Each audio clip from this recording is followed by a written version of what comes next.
Hej kære jomfru, og hjertelig velkommen til din manifestationsvideo. Vi står i en tæt konjunktion mellem Saturn og Neptun, og det betyder, at dine drømme, fordi at Neptun står for drømme, er i gang med at materialisere sig, fordi at Saturn står for det materielle. Men for ligesom at det kan ske, så er det vigtigt lige at gå igennem de faldgrupper, der kan ligge, også fordi den bevæger sig igennem dit felt for skyggearbejde og for andres ressourcer og andres energi, og den bevæger sig gennem arv og legater og pension, altså andre folks penge, overførselsindkomst. Den bevæger sig gennem en kæmpe transformation. Hele 8. husfeltet er transformationsfeltet, fordi det er der, vi møder intimt, altså allermest intimt med andre mennesker. Det er også der, hvor skyggen bor, det er der, hvor skattekisten bor, fordi når vi tit får sat lys på vores skygge, så er det, vi kan kapitalisere mere af vores lys til faktisk at bruge det. Det er ofte skyggen, der holder os tilbage, det er ikke altid vores eget lys. Det er det område, der har med det personlige ubevidste at gøre, tabuer, seksualitet, skjulte forhold,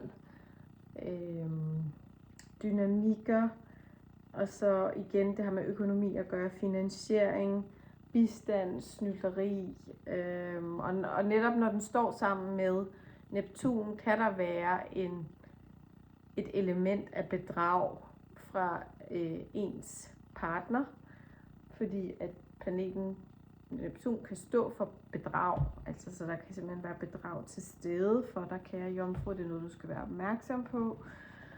Men der er også noget, som gerne vil have dig til at se realiteterne, som du er, sådan så du netop kan undgå de her faldgrupper, der ellers ligger med de lavere stående sider af Neptuns-siden. Saturn i 8. hus bringer konfrontation med frygt og sårbarhed og modning gennem kriser, fordi at det er der, du nærmest krænger sjælen ud af kroppen i det hus. Altså der går du ind og skærer ind til benet og er dybt ærlig over for dig selv og laver en hel masse psykologisk arbejde, hvor at du trækker dine projektioner hjem og finder ud af, jamen det her, det er ikke mig, det er min partner, eller hvem du er i partnerskab med, eller omvendt, det her, det er mig, og det er ikke min partner, eller det er min partner, og det er ikke mig. Så det handler om at tage ansvar for fælles økonomi og bindinger. Er du bundet op på forskellige ting med din partner? Er det bolig? Er det besiddelser? Er det økonomi? Er det lån? Er det, fordi det også står for finansiering? Det står for arbejdsfrie indtægter. Men det står også for altså andres penge. Så altså, det er nu, du skal gøre dig klar og sætte nogle sunde grænser i energisk udveksling mellem dig og din partner. Fordi når vi bevæger os ind i det her område, så selvom vi synes, at vi er selvstændige, eller vi har et meget åbent forhold, så kan nogle af de her ting, der ikke altid bliver talt om, netop også fordi, at det er det hus, der står for ting, vi skubber ind under gulvtæppet, og ikke rigtig vil røre ved, og tabuemner, jamen så er det, at Saturn beder dig om at sætte lys på sådan, hvad er det, der foregår i de dynamikker, du har med dine bekendtskaber, i dine partnerskaber, ikke kun bekendtskaber, men i dine dybeste en-til-en relationer. Og forstå, hvornår du giver for meget, og hvornår du holder igen. Også fordi, kære jomfru, du er sådan en, der gerne vil fikse og helbrede og gøre alting godt. Og det skal du ikke udnyttes for, især ikke når Neptun er der, fordi den kan også være sådan et offer. Så du kan også møde mennesker, der ligesom spiller de her roller, planeterne repræsenterer. Så med Saturn kan du møde den der meget sure far, og det kan også godt betyde arv gennem din faders side. Og det er også der med at forstå, hvornår du giver for meget, hvornår, altså du skal ikke bare lade dig bedrage, og du skal ikke bare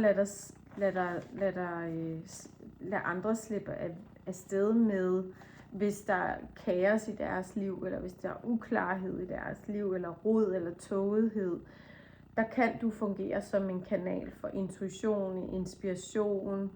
Du kan være den, der går på, altså der er både den her skyggeside i Neptun med offeret og svindleren, men også helgen og kunstneren og drømmeren og frelseren og mystikeren. Men der er også vagabunden og den udstødte. Så hvad er det for nogle typer, du møder igennem? Altså det er sådan, nu kaster jeg det hele op i luften, fordi det vil ramme jer alle sammen forskelligt. Og det er det, som Saturn kommer ind og sætter rammen for. Fordi det her 8. hus, Saturn og Neptun befinder sig i for dig, kære jomfru, det er virkelig et dybt hus, hvor at du skal grave i rigtig mange lag, før du kommer ned til sandheden og til at finde ud af, hvad der er dit eget og hvad der er andres. Og det er derfor, der kan være projektioner, og der kan være rollespil af alle de her ting. Men det kan også stå for tro og spiritualitet, og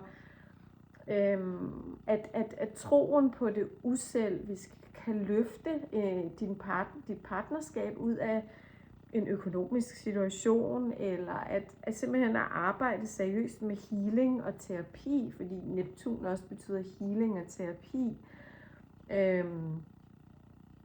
Musik, malerier, kunst. Er der noget, du kan sælge, du får arvet igennem familien eller gennem din partner?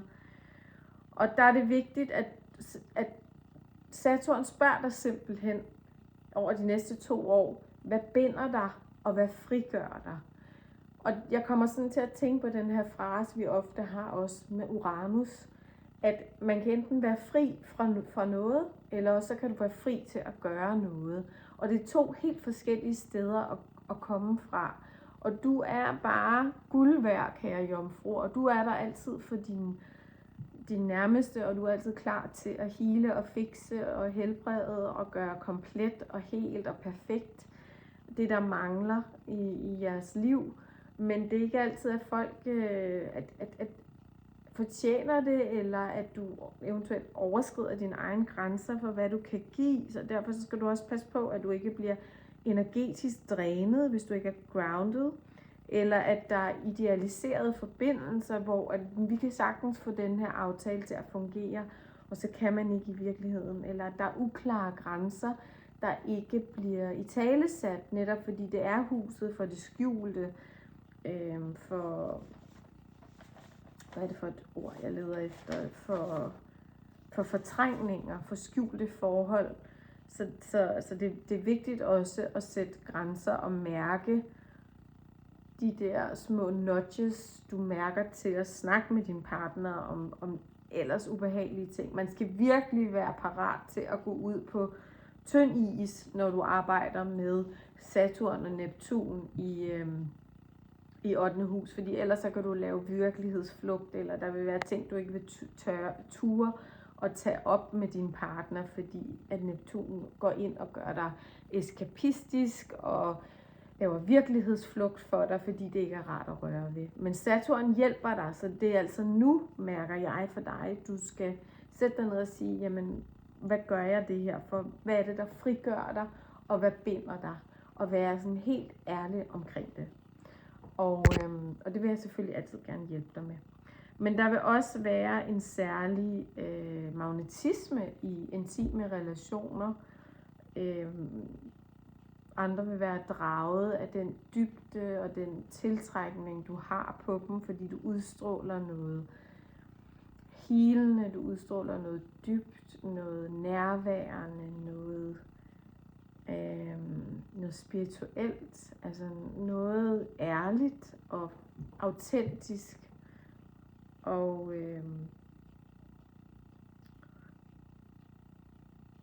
det kan godt være, at du ikke altid kan forklare logisk, hvad det er, du mærker. Men det bliver du nødt til måske at formulere over for især din partner. Fordi ellers så er det, at du vil glide igennem de her røde flag, der kan være ved Neptun i de lavere oktaver af planetens lavere stående sider. Så Neptun spørger dig, hvor Saturn spørger dig, hvad binder dig, og hvad frigør dig. Og ligesom sådan, så skal du tage ansvar for det, der binder dig. Du skal tage ansvar for at frigøre dig for, hvad der binder dig. Du skal tage ansvar for at tage skridt hen imod, hvad der frigør dig. Og Neptun spørger, kan du overgive dig uden at miste dig selv? Fordi der er også en uselviskhed, så måske skal du give mere i partnerskabet. Men Saturn kommer alligevel ind og siger, at du skal ikke give mere, end hvad grænsen er. Og det vil være meget virkeligt. Det kan være, at man decideret kan blive, folk kan få det skidt af det. Man kan få ondt i maven, eller ondt i hovedet, eller man kan mærke det fysisk, fordi Saturn er en fysisk planet. Men jeg tror i bedste tilfælde, og det jeg er her for med den her video, og til at give dig, det er, at Saturn går ind og strukturerer og modner den her krise, du kan være stående i, hvor du står mellem dig og din partners økonomi, eller fælles ansvar. Det kan være over et barn, det kan være over finanser vedrørende jeres børn. Og at Neptun ligesom åbner for den her spirituelle kanal, hvor du får svar til, hvordan du kan takle de her situationer med økonomi, med dit eget selv, fordi du arbejder igennem så mange skyggeting over de næste 13-14 år, og især de næste 2 år, som virkelig sætter standarden for, hvor ærligt du kan gå til dig selv. Så det er vigtigt at især at være, du skal ikke være bange for at være helt konkret over for din partner især, med økonomi, eller hvad du mærker. Og det kan godt være, at du ikke kan forklare det logisk, men bare bliv ved med at spørge ind til de ting, der nærer dig, eller du bliver ved med at have i dit indre, som siger, spørg om det her, eller hvordan kan det der være, eller hvordan hænger det der sammen. Fordi så vil det være en transit, der virkelig kan aktivere skyggearbejde, så du står stærkere fra dig selv, og mere autentisk, og mere ærligt forankret, og du kan forløse traumer, og få en stærkere intuition, og ligesom energetisk renselse af gamle emner, eller ting, du faktisk måske ikke engang har samlet op for dig selv, fordi det er huset for andres energi. Så det kan også være, at du har arvet det fra din far, eller fra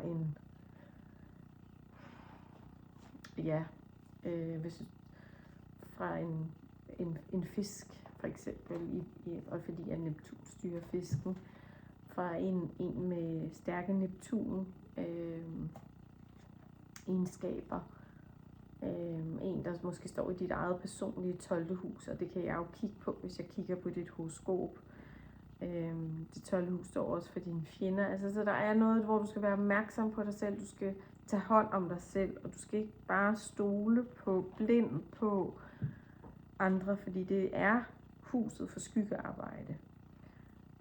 Så du ligesom, men fordelen ved at gøre det her dybe arbejde, det er, at du går fra mental kontrol til følelsesmæssig overgivelse, og fra perfektion til autenticitet, og det er virkelig noget, der rykker for dig, når det er, at du på et så dybt plan, som 8. hus går ned i, som du går ned i, at du er perfekt, som du er, at den mest perfekte form af dig er din autenticitet.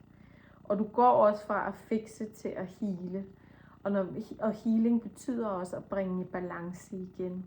Så der er altså virkelig potentiale sådan for at virkelig at kunne heale noget dybt i dig selv, hvis du går ind i det. Styrke din intuitive intelligens og en evne til at guide andre gennem transformation. Så hvis du har en partner, der oplever dyb krise, så vid, at det er dig, der har autoriteten, det er dig, der har healer-evnerne, det er dig, der har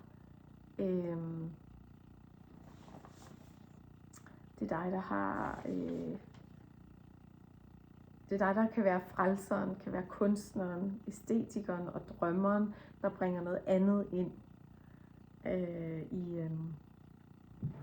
ind i jeres relation. Så Saturn, bare for at opsummere det kort, den går ind og siger til dig, gå ind i det, du frygter, og bliv stærkere. Og så er det Neptun siger, lad dig opløse og blive fri. Fordi når vi går ind, og det er også derfor, at 8. når vi går ind der, hvor vi ikke har lyst til at være, uden for vores komfortzone, der hvor det er ubehageligt, de emner vi ikke har lyst til at tage op med andre, så er det faktisk, at man opløser det, fordi at man sætter,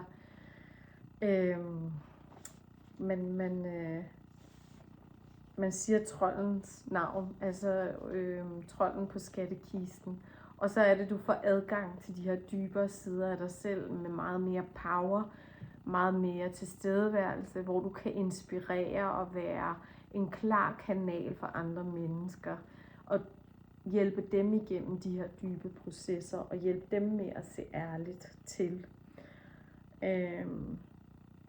Men den vil aktivere dine skjulte spirituelle evner, og du vil mærke, hvad der foregår bag kulisserne, hvad der foregår bag det, hvad der ligger i det usagte, hvad der ligger i energien, uden at du har tydelig adgang til det. Og det er en invitation til at lære at stole på det. Jeg føler virkelig, at du med den her transit, kære jomfru, lærer at stole på og have tillid til det usete. Og det er ikke særlig typisk jomfru, fordi det jo er et jordtegn, du vil meget gerne have svar på det konkrete. Men du går simpelthen fra service til sjælearbejde under den her energi, fordi du kan modstå andres potentielle manipulation, problemer med en partner for eksempel, og økonomi. Og du vil kunne derfor, på grund af dit klarsyn og dit klare fokus og din vilje, bare bane vejen for dig selv, fordi du ser klart under alt det, andre ikke kan se. Det bliver så vildt, og du kommer til at gå ud fra den her transit med en helt anden måde og energi, og relatere til andre mennesker på et meget dybere sjæleplan end tidligere.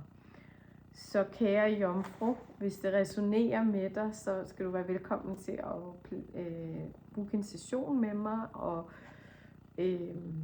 så vi kan gå dybere i det her, især hvis du mærker, at de her emner er en del af dit personlige liv, eller din personlige historie, hvor du er lige nu. Jeg vil med glæde hjælpe dig med at transformere det og se klart. Jeg er astrolog, clairvoyant, healer og spirituel vejleder, så jeg kan hjælpe dig med at manifestere, jeg kan hjælpe dig med at se klart og bringe din egen svar frem og katalysere dem frem. Så, men ellers for nu, så værsgo, her er din gratis besked, og like og subscribe min kanal, og så ses vi en anden god gang. Så have det godt indtil der, pas godt på dig selv.